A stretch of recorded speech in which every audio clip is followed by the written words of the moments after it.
Radio Lomé, il est 12h30 minutes.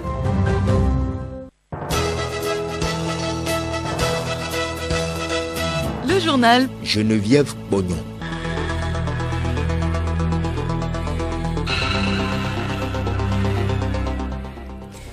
Le temps est ensoleillé sur Lomé, la capitale. Madame, Monsieur, bonjour et bienvenue dans le journal de la mi-journée. L'excellence académique, leadership et employabilité, voilà le contenu d'un projet élaboré en faveur de la jeune fille togolaise. Le document a été validé vendredi à Lomé, une initiative du ministère en charge de la promotion de la femme. 20 ans d'existence du camp de prière Jésus est la solution de Beauvais. La célébration a connu son apothéose hier. Les chrétiens ont témoigné leur gratitude à Dieu pour l'émerveil. Les échos de cette célébration dans ce journal. Vers un cessez-le-feu entre l'Éthiopie et le Tigré, les deux parties ont signé hier une déclaration commune sur la mise en œuvre de l'accord de Pretoria. Et puis, sport, football, le stade accueille cet après-midi la suite des matchs de la deuxième journée de 2-1. Duel oppose à Sokodé, c'est Massi à une sport.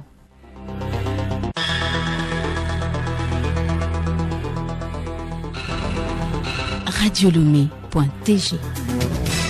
Une fois encore, bonjour. Les droits de la femme sont une préoccupation des autorités togolaises. Des lois en faveur des femmes sont renforcées de plus en plus, en témoignent les 4 modifiées jeudi dernier à l'Assemblée nationale. Celle portant code des personnes de la famille garantit aux femmes les droits égaux à ceux des hommes dans tous les domaines. Tous les effets du mariage sont maintenus, même la vie commune. Les épouses doivent fidélité, par exemple. Christiane Trimois, ministre en charge des droits de l'homme, porte-parole du gouvernement, explique. Sur la vie des couples, il faut retenir 3 concepts clés. Le premier concept, c'est la séparation de fait. On est marié, on a une querelle, je prends mes affaires, je vais chez mes parents ou bien je vais habiter ailleurs. Il n'y a aucune décision à la base. Donc l'un décide de se séparer de l'autre, ça peut durer le temps que ça dure, ils trouvent un moyen de réconciliation, ils font venir des intermédiaires et puis se remettent ensemble. Pendant la séparation de fait, tous les effets du mariage sont maintenus, y compris la question de la vie commune, je viendrai sur la notion. La deuxième étape intermédiaire avant la fin du couple, c'est la séparation de corps. La séparation de corps, c'est une séparation de fait en réalité prononcée par le juge. Donc c'est une séparation de droit, mais une séparation provisoire. Elle implique simplement 2 choses. 1, de ne plus avoir une adresse commune. Et 2, naturellement, quand on n'a plus une adresse commune, techniquement, on ne fait plus l'amour, pour dire les choses clairement. Mais toutes les autres obligations restent.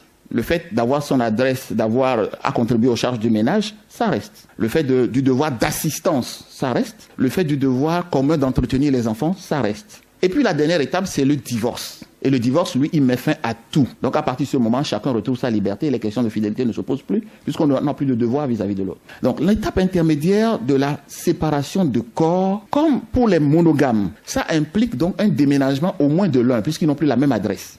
Ça veut dire aussi, techniquement, que les 2 corps ne se touchent plus. Après de fait, chacun fait ce qu'il veut. Le juge considère qu'il y a un danger à garder les 2 personnes sous le même toit et donc va décider de les autoriser à prendre des domiciles séparés. Mais précisément, la conséquence pour protéger l'un l'autre, c'est l'éloignement. Le juge décide d'un éloignement parce qu'il considère que la proximité est dangereuse, au moins pour l'un des 2. Pour les couples polygames, c'est à peu près la théorie des gardes multiples. C'est-à-dire que chaque épouse constitue pour lui un domicile. Donc il peut avoir un domicile séparé de ces 2 épouses, mais on considère que tant que la relation existe, il y a une communauté de vie. Donc c'est son adresse chez son épouse. Si on lui notifie une convocation au domicile de l'une de ses épouses, la convocation est légalement notifiée. Parce qu'il va là-bas, il dort là-bas, même s'il n'y habite pas physiquement tous les jours. La communauté de vie est maintenue quand même, elle existe. Et vous verrez qu'il y a une disposition plus tard qui dit, 146 il me semble dans le code, qui précise que au bout de 3 ans de séparation de corps, l'un peut demander la transformation de la séparation de corps en divorce. Donc 3 ans sans contact, on considère donc que finalement, s'il n'y a pas la consommation du mariage, naturellement on peut le transformer en divorce et reprendre sa liberté sexuelle au besoin. Mais tous les autres devoirs existent, notamment le devoir de fidélité. Elle est une femme en devenir, la jeune fille togolaise, un projet de l'excellence académique, du leadership et de l'employabilité a été validé en fin de semaine en sa faveur. C'était au cours d'un atelier organisé par le ministère en charge de la promotion de la femme. Démarré depuis 2017, ce projet constitue un cadre d'expression de la fille en quête d'affirmation de sa dignité et de préparation de sa place aux côtés des hommes. Solim Lemon. Une cinquantaine de participants aura à cœur de valider le nouveau projet en recueillant les observations des principaux acteurs sur le draft du nouveau projet. Il s'agit surtout d'obtenir l'adhésion de ces acteurs intervenant dans le domaine de la promotion de la fille. Cet atelier est en accord avec la vision de valorisation et de promotion de la femme togolaise dans tous les domaines selon Boko Afi, directrice de la famille et de l'éducation de la jeune fille. Après 5 années de mise en œuvre, il a fallu procéder à son actualisation. Le programme finissant a permis d'offrir près de 700 prix d'excellence au niveau CPD, au niveau BPC et surtout au niveau BAC. Et ce programme a également permis d'accorder des bourses d'excellence aux filles qui optent pour les matières scientifiques et technologiques avec l'appui du Centre de la CEDEAO pour le développement du genre. Ce programme a également permis de former les filles sur le leadership, d'organiser des rencontres intergénérationnelles pour le partage d'expériences entre les aînés et les filles. Ça a également permis de sensibiliser les filles dans les établissements scolaires sur la recherche de l'excellence, la culture de l'excellence, le leadership et la gestion de la sexualité. Le secteur privé aussi entend jouer sa partition pour l'insertion et la promotion des femmes et filles. Badawaso Boumondom, protocole de la présidente de la Chambre du commerce et de l'industrie du Togo, CCIT. Les plus hautes autorités de notre pays ont reconnu l'importance du secteur privé dans ce processus de développement. C'est à ce titre que le secteur privé a été vraiment impliqué dans ce projet initié par le ministère de l'Action sociale. Et nous pouvons dire que le secteur privé togolais est entièrement engagé à accompagner ce projet. Et au niveau de la Chambre de commerce et d'industrie du Togo, la présidente de la Chambre de commerce est entièrement engagée. Elle a été vraiment impliquée pour la réussite de cette première phase, pour que par après, on puisse voir au niveau de la Chambre de commerce, au niveau de tout le secteur privé, comment on peut aider aussi, un temps soit peu, ces femmes-là, ces filles-là qui sortent de ce projet à mieux s'insérer aussi dans la vie professionnelle. Ce nouveau programme met un accent sur l'employabilité de la jeune fille qui permet une corrélation entre les systèmes de formation et la disponibilité des emplois dans les entreprises. Et les filles utilisent les antibiotiques quand elles sont malades. La semaine mondiale pour un bon usage des antibiotiques est observée du 13 au 19 novembre de chaque année. Elle a pour but de mieux faire connaître le phénomène mondial de résistance aux antibiotiques et d'encourager le grand public, les personnels de santé et les décideurs à adopter les meilleures pratiques afin d'éviter l'apparition d'une résistance aux antibiotiques et que celle-ci ne continue à se propager. En mai 2015, la 68e Assemblée mondiale de la santé a adopté un plan d'action mondial pour combattre le problème grandissant de la résistance aux antibiotiques et aux autres médicaments antimicrobiens. L'un des principaux objectifs de ce plan est de faire mieux connaître et mieux comprendre la résistance aux antimicrobiens grâce à une action efficace de communication, d'éducation et de formation. Et l'utilisation des antibiotiques peut entraîner des effets secondaires et provoquer des réactions allergiques. Emmanuel Amegblame. Les antibiotiques sont des médicaments puissants dont la prise peut entraîner des effets secondaires et provoquer des réactions allergiques. Les antibiotiques peuvent perturber le fonctionnement habituel de l'organisme et détruire la flore bactérienne normale, intestinale ou vaginale. La prise d'antibiotiques peut aussi déboucher sur la sélection de bactéries résistantes qui rendront le traitement d'infections ultérieures plus difficile. C'est donc aux médecins de décider de la nécessité ou non de recourir à un traitement antibiotique en fonction de la balance bénéfice-risque à chaque situation. Il ne faut jamais faire pression sur votre médecin pour qu'il vous prescrive à tout prix des antibiotiques.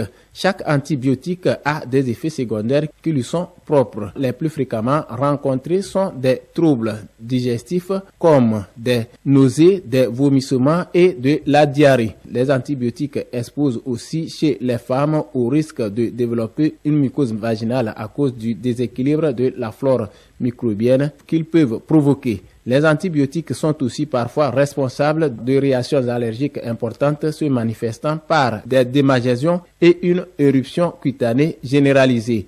La survenue de ces effets secondaires oblige parfois à interrompre le traitement et à changer d'antibiotiques. Il est important d'avertir le médecin des effets secondaires éventuels que vous avez déjà eu à souffrir avec tel ou tel antibiotique pour qu'il adapte sa prescription au risque que vous avez. Et quand on est malade, on prend le produit accompagné de la prière. Apothéose hier, des festivités marquant les 20 ans d'existence du camp de prière Jésus est la solution de Beauvais. Les chrétiens venus du monde entier ont témoigné leur gratitude à Dieu pour l'émerveil qu'il a accompli dans ce camp de prière. Odette Mira. Adoration, louange, action de grâce, c'est dans cette ambiance que la race élue, le sacerdoce royal, les nés de nouveau ont magnifié Dieu.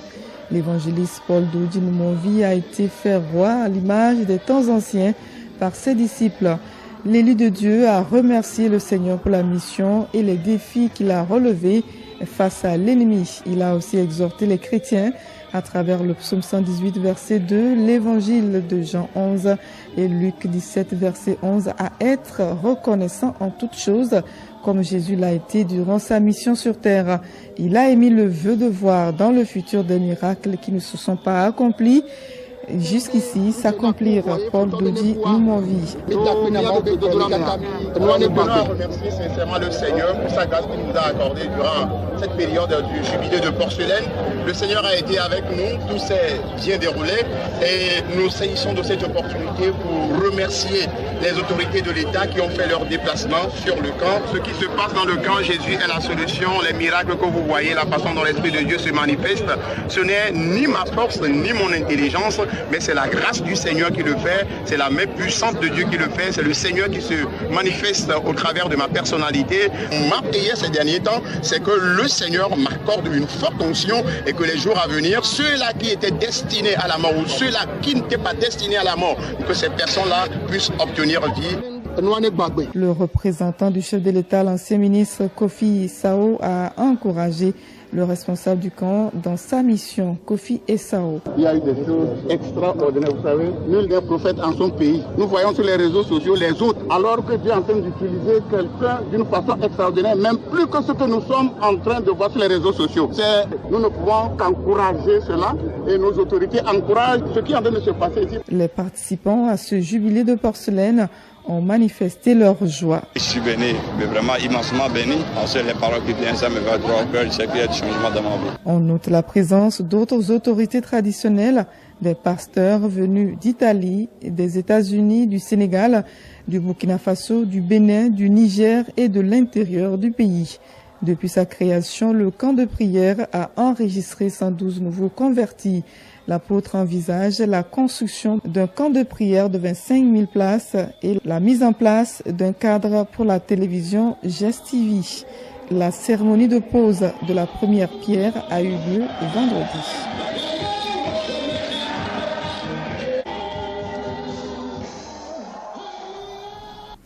Et parmi ceux qui prient, les hommes d'affaires, fin hier de la 22e Convention nationale de la communauté internationale des hommes d'affaires du plein évangile, Lomé, les participants se sont séparés après d'intenses moments de prière en point du Saint-Esprit.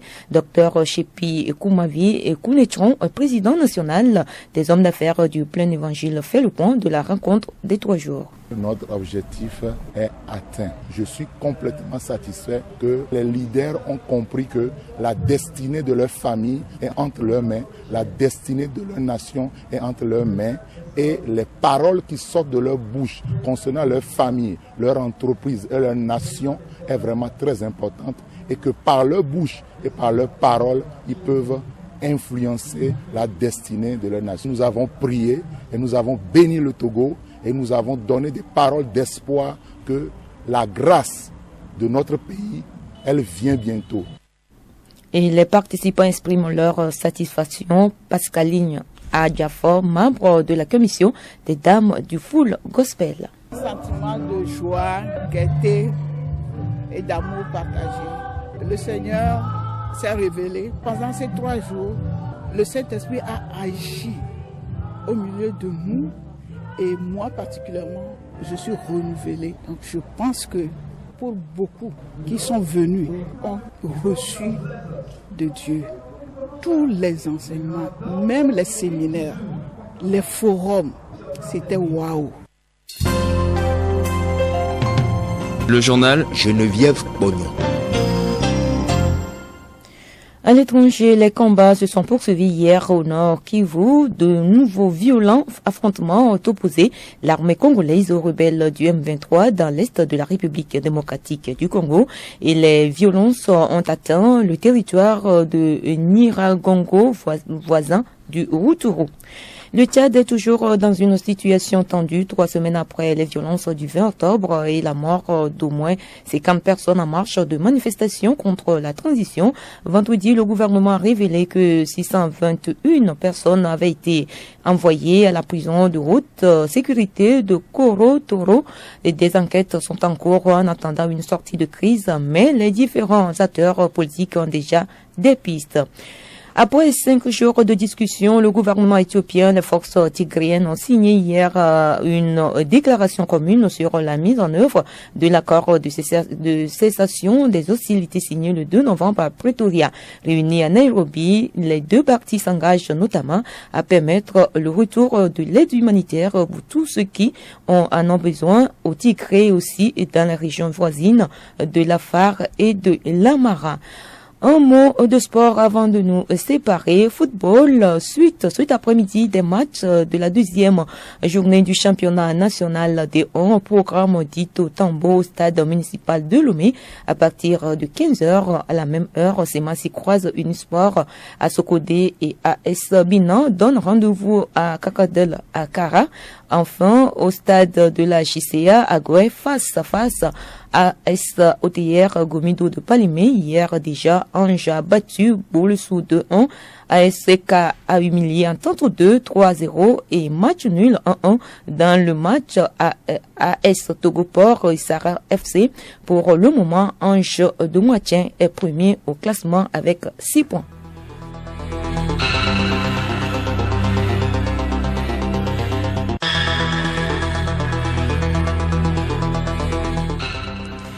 Ainsi se referme cette édition. Merci à vous qui nous avez suivis. Le rappel des titres, l'excellence académique, leadership et employabilité. Voilà le contenu d'un projet élaboré en faveur de la jeune fille togolaise.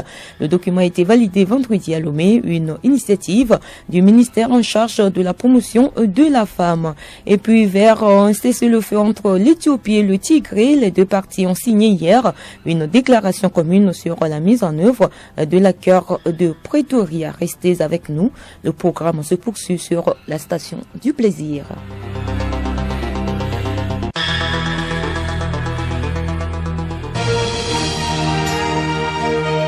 Radio Lomé, boîte postale 434, email radiolomé@radiolomé.tg. radiolomé.tg